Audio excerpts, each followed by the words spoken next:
Hi అండి. ఈరోజు recipe వచ్చేసి 7 కప్ బర్ఫీ ఎలా ప్రిపేర్ చేసుకో. ఈ 7 cup barfi same as it is మన మైసూర్ పాక్ లాగే ఉంటుంది టేస్ట్. 7 కప్ బర్ఫీని ఎలా ప్రిపేర్ చేసుకోవాలో చూద్దాము. చాలా బాగుంటుంది టేస్ట్, సేమ్ మైసూర్ పాక్ లాగా ఉంటుంది, బట్ కొంచెం చేసే విధానం మాత్రం డిఫరెంట్గా ఉంటుంది. సో దీన్ని ఎలా ప్రిపేర్ చేసుకోవాలో స్టార్ట్. ఫస్ట్ ఒక మిక్సీ గ్రైండర్ తీసుకొని అందులో 6 లేదా 7 ఇలాచీలు వేసుకోవాలి.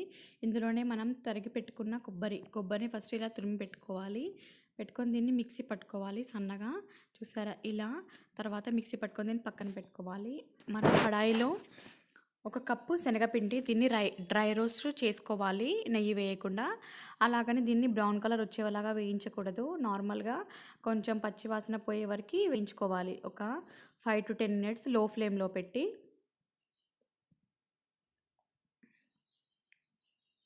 తిప్పుతూనే ఉండాలి, కలుపుతూనే ఉండాలి, లేకపోతే కింద అడగంటిపోద్ది కాబట్టి.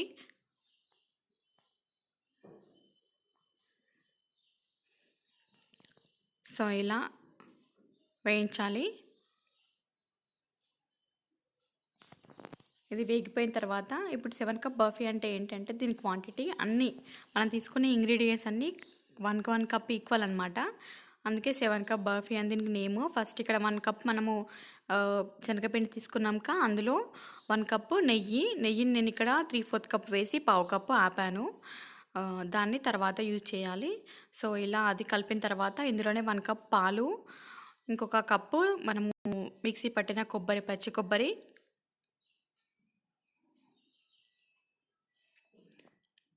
వేసుకొని కలుపుకోవాలి. ఇంకా ఇందులోనే 2 లేదా 3 కప్పుల చక్కెరని వేసుకోవాలి. ఇక నేను షుగర్ క్వాంటిటీ కొంచెం తక్కువ కాబట్టి ఇక్కడ నేను 2 కప్పుల షుగర్ వేస్తున్నాను. ఇలా వేసి బాగా కలుపుకోవాలి దీన్ని. మీరు మళ్ళీ పాలు అవసరం అనుకుంటే కొన్ని వేసుకోవచ్చు. ఇక్కడ నేను కప్ పాలలో ఫస్ట్ కొన్ని మిగిల్చాను. సో ఇలా కలుపుతూనే ఉండాలి. షుగర్ మెల్ట్ అయ్యి ఇది లిక్విడ్ కన్సిస్టెన్సీ వస్తుంది. ఇక్కడ కొన్ని పాలు యాడ్ చేశాను. సో ఇలా కలపాలి ఉండలు కట్టకుండా.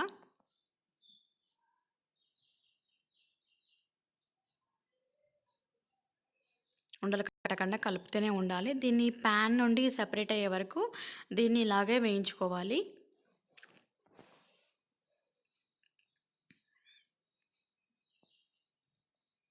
సో ఇక్కడ కొద్దిగా నెయ్యి వేస్తూ మళ్ళీ కలపాలి.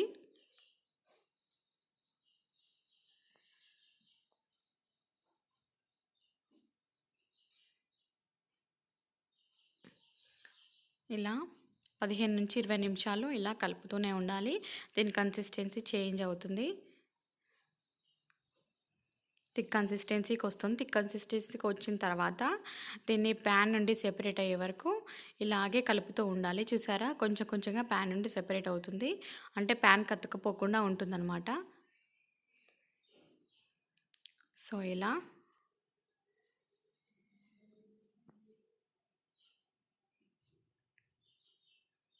ఆల్మోస్ట్ అయినట్టు. ఇప్పుడు దీన్ని ఫ్లేమ్ ఆఫ్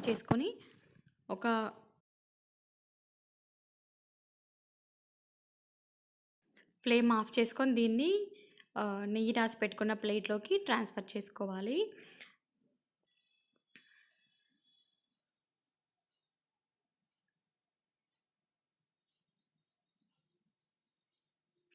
ట్రాన్స్ఫర్ చేసుకొని దీన్ని ఈక్వల్గా అంతా ప్రెస్ చేసుకోవాలి ప్లేట్కి సమానంగా. సో ఇలా నెయ్యి రాసిన స్పూన్తో ఈక్వల్గా ప్రెస్ చేయాలి.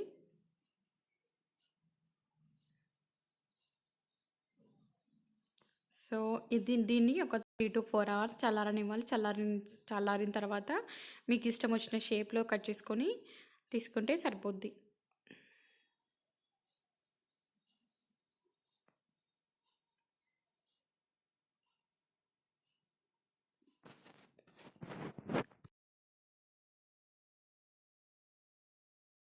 చూసారా ఎంత పర్ఫెక్ట్గా ఉందో 7 కప్ బర్ఫీ. సో ఫ్రెండ్స్, ఇదండి ఈరోజు రెసిపీ. మీకు కనుక ఈ రెసిపీ నచ్చినట్టయితే ప్లీజ్